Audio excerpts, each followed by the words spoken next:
What's up my boys, welcome back to a new guide. Today we're going to be having a look at Double Stargate Phoenix into Airtoss. And we're going to be hopping straight into a game that I played earlier. So first we'll be going over the build, then reactions, and then we'll finish watching the game to see what I could have done better and what the correct moves are. So we just start with a regular 14 pylon on the low ground. Go back up, or you can stay downstairs with the probes just to build the 16 gateway. And then the 17 gas.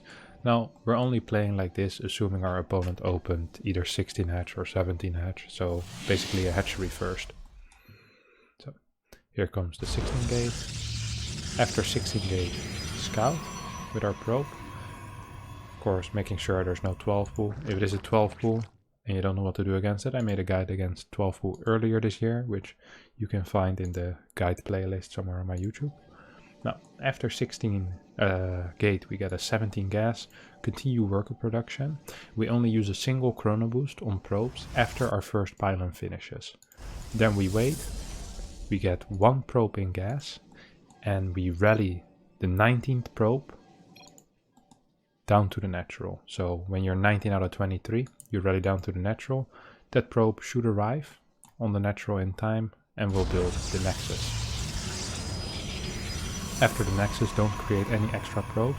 First you get a cyber core, and then you resume probe production. So here comes the cyber core, into probe production resumed.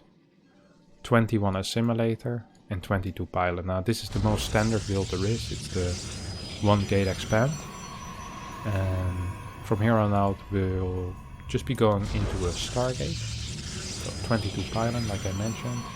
We are scouting with our probes, perhaps doing some mineral harass if you're above 6k MMR, but if you're below that, don't focus on that kind of stuff too much, just focus on the basics. Rally into the second gas as well. Once your cyber core finishes and your second pylon finishes up, chrono boost your first adept. Don't get warp gate yet, as we will be opening with a Stargate first, and you always want a warp gate skip in that case.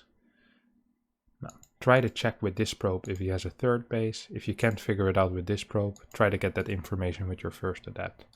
After your first adept, you can chrono boost your second adept and send the first two across the map, or just send the first one across the map. You don't need both across the map necessarily. I like to do it, but if you're a little bit afraid of ling run bys, leave the second one at home. Now, after you chrono boost your second adept, another chrono boost on your nexus on those probes. You always have continuous probe production in this build order, unless I say you don't. I'll specifically mention that. Now, with this adept, we want to check the worker count. We want to check if there's a third base. Maybe we want to even see if there's a quick layer or not. Second adept stayed at home for me and was chasing these links that Namshar sent across the map. Now, we're opening double adept, which means we don't have any anti-air to deal with this overlord. So that's why we open with a Phoenix. So we'll go Phoenix before Oracle to initially deal with this overlord. We're still scouting with this adept, not really getting anything done. I like to just threaten a little bit with both adepts to pretend like I want to attack, but in reality I don't really want to attack. This is all just fake. I want to force out a couple of extra links perhaps.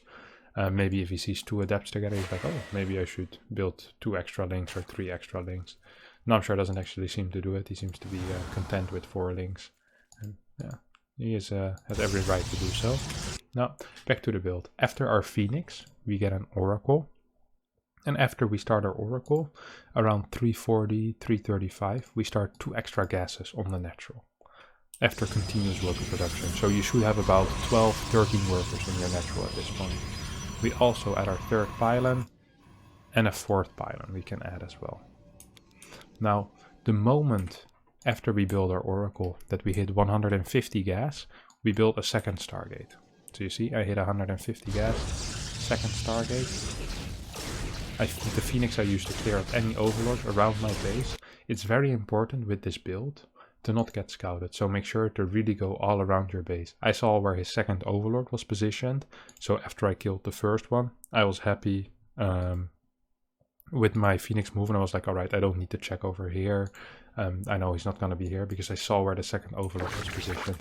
If you don't know that, just move the Phoenix around your base for a bit and perhaps you'll find another overlord.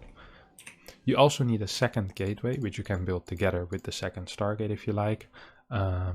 Unless you need the wall with your second gateway. In that case, you just build it after you start your initial Phoenix. So you just go Phoenix, second gateway in the wall, Oracle, and then another pylon, or another pylon and then an Oracle. Now, once we have 100 gas, after we build our Stargate, we start our first Phoenix. We don't chrono boost this.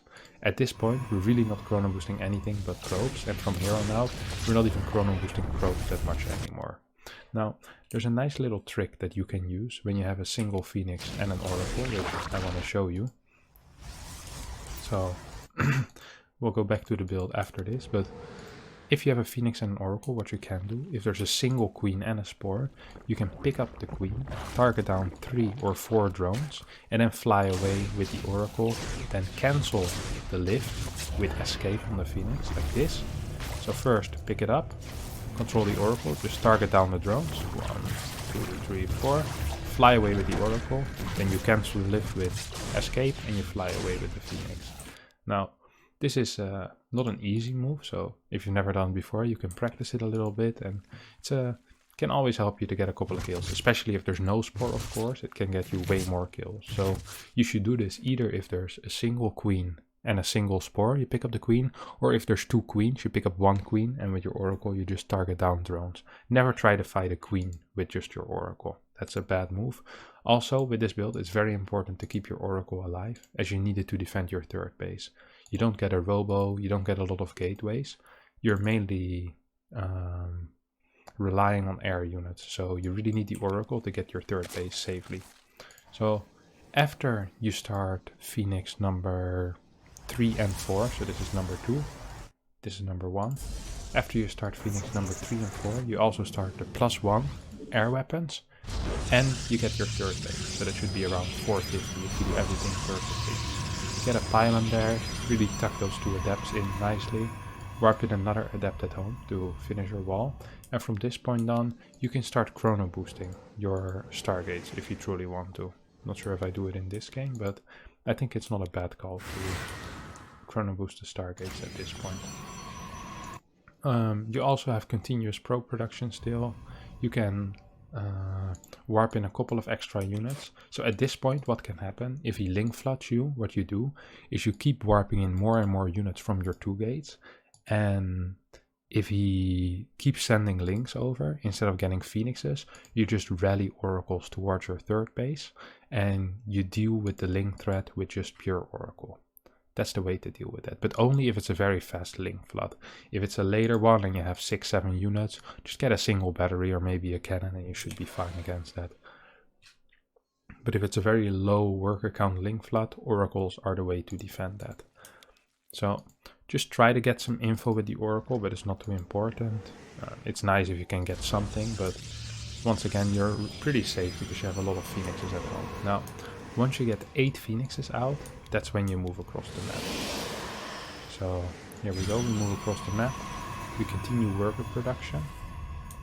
Continue adding more and more pylons. And the way you want to move with your Phoenixes is you want to, okay, first of all, priorities. Number 1 priority to kill is the drone, obviously. If there's free drones, you always go for the drones. Unless there's free Hydras, then the Hydras are better. But usually the main focus is on the drones. Now, if you see a juicy Overlord, of course you're not gonna pass that on, right? And this is free real estate right here, so get the free Overlord. You never want to fight the Queens until you get +1 and until you know for sure you can beat it. So in this case, I have 8 Phoenixes, he has 5 Queens, and he has 2 Transfuses. I'm not sure if there's another Queen, but 5 Queens against 8 Phoenixes. I might lose 3-4 Phoenixes and kill 4 Queens. That's not great. I don't want that. So I want to keep a high Phoenix count so I can really snowball into a better position. I get another free Overlord, which is good. Meanwhile, by the way, after Phoenix 9 and 10, or 10 and 11, sorry, you start your fleet beacon. And you start the extra gases on your third base. So just to keep track of the bill as well. Because we'll be transitioning into 2 Stargate carrier from here. And perhaps even 3 Stargate carrier, depending on how our opponent reacts. But we'll get to that later. Now let's just look at the micro. So ideally what we want to do is we want to force the queens into a base and then fly to another base where they can defend. So on this map it's really easy to force the queens into the main and then fly through this area into the third base. So that's what we're gonna do exactly. So I see the queens moving. Here I don't really want to kill a lot. Like I might kill an overlord, I might kill a single drone, but this is not where I get the jackpot. The jackpot is over here, where there's now a free base after he walked to his main base with 5 queens. Now this is exactly the kind of movement you want to have. So I see a lot of free drones, and I'm like, that's a lot of free stuff there like that. And I just grab as many as I can, and once again, priorities in keeping these alive. So usually you don't want to lose any phoenixes. Like losing 1 phoenix for 12 drones is fine, but you don't want to lose 3 phoenixes for 6 hydras or something like that. That's usually not a trade that I would recommend taking. Now, once our fleet beacon finishes, we quit all phoenix production. So that should be around 11 phoenixes, as we haven't lost a single phoenix yet, maybe 11 or 12 phoenixes. We also should start our +2 the moment our +1 finishes. And we start carrier production the moment that we can. So the moment our fleet beacon finishes, carrier production starts. We can have a forge a bit earlier. We can also get it at this point. Just make sure that you don't die against any link floods. Keep the oracle at home if you're afraid of that. Just have the move commanded on one of your zealots and you should be fine. Now another thing that's important is right now the Zerg will be picking tech. So whether that's Hydra or Corruptor, you're gonna have to respond to that. If it's Hydra, you'll get a Twilight Council and you'll rush into Storm. If it's Corruptor, you want a 3rd Stargate, and after you build maybe 3 carriers, you want to start trickling in a couple of Void Rays. You want to start adding in some batteries at your extra bases, just in case he does an aggressive Corruptor play. So let's continue. I scout my opponent is getting Hydras. I'm not sure if I've already seen it at this point. I believe I have. Yeah, I've seen the Hydra then. So I should be getting a Twilight Council as quickly as possible, as well as a Forge. And I get a very fast forward base. Now, the very fast forward base isn't completely necessary, but I did so much damage. I killed 12 workers for free. I was like, I think I can afford this. Even if he all-ins me, I think I should be in an okay spot. Now, what I want to do with these phoenixes, meanwhile, is to just keep checking on the forward base to see how many workers there are. Because if he doesn't saturate this forward base, I don't really need this base. And I can just keep adding cannons onto my 3rd base, onto this area, and I'll be completely safe. Now, I'm a little bit late with the Twilight Council. Yeah, here we go, finally. Should have been going down about 30 seconds ago. And you also add 2 gateways. So you go up to 4 gateways. This is in case of Hydra, don't forget. In case of Corruptor, once again, we just go straight into triple Stargate and later into 4 Stargate. Eventually we will still get Storm, but for a very long time we won't. And the Phoenixes, like I said, are just really trying to get some damage in and checking on this forward base. But you don't really want to lose them as they're very important. Now, meanwhile, we start adding cannons to all the bases we already have.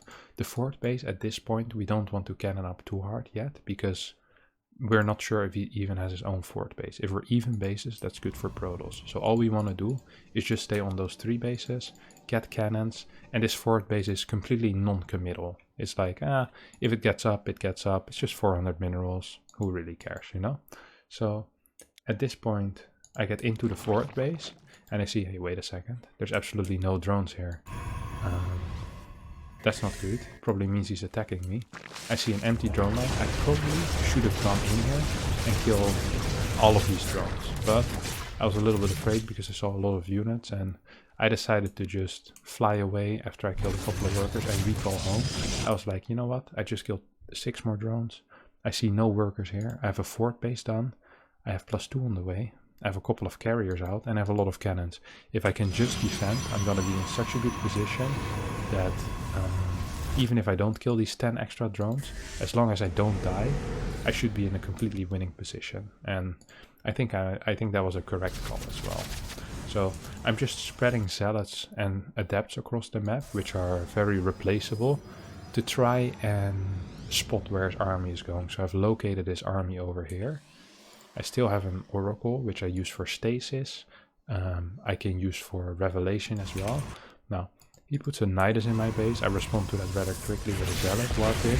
And then, if you have to fight against Hydra with Carrier Phoenix, the way you want to do it is you just want to aim with the carriers, use a Guardian Shield, and just lift Hydras whenever you can. But don't chase too far with the Phoenixes, as then it might mean you'll lose the Phoenixes without your carriers fighting. So right now he moves in, I think it's a little bit of a move command, loses all of his Hydras for free, and at this point the game looks very good for me. But don't get tricked into attacking, because a lot of the time when you have a carrier army and you attack, without having all your bases secured, you can still die. You need Storm, you need carriers, you just need to be patient. So just wait for a maxed out army, wait for 5-6 Templars, wait for a mothership, and make sure that you have cannons plus 1 Templar in every base that you have, and then you can start thinking about moving out. Unless you just kill this army so badly that you know you can't lose. But in this case, what I should be doing is adding cannons here, a Templar per base, start a mothership, and perhaps even start a 5th base already. I want to stay in a defensive position. I maybe want to harass with my Phoenixes.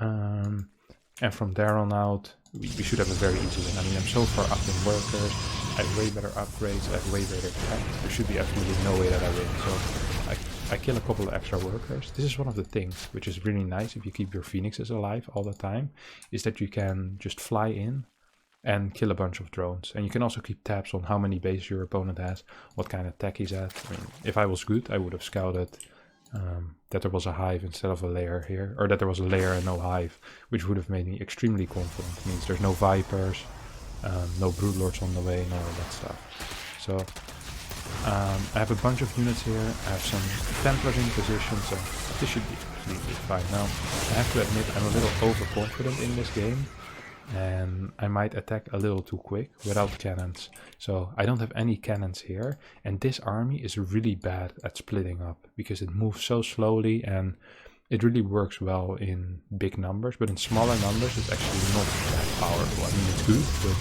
not that powerful. So this kind of counterattack can be really hard to deal with. So my Phoenix is flying forward, I'm trying to catch these Hydra, and I'm like, alright, this game is completely over, there's no way I can lose. Then this counterattack shows up, and I don't have cannons in position, and this is what I was talking about earlier.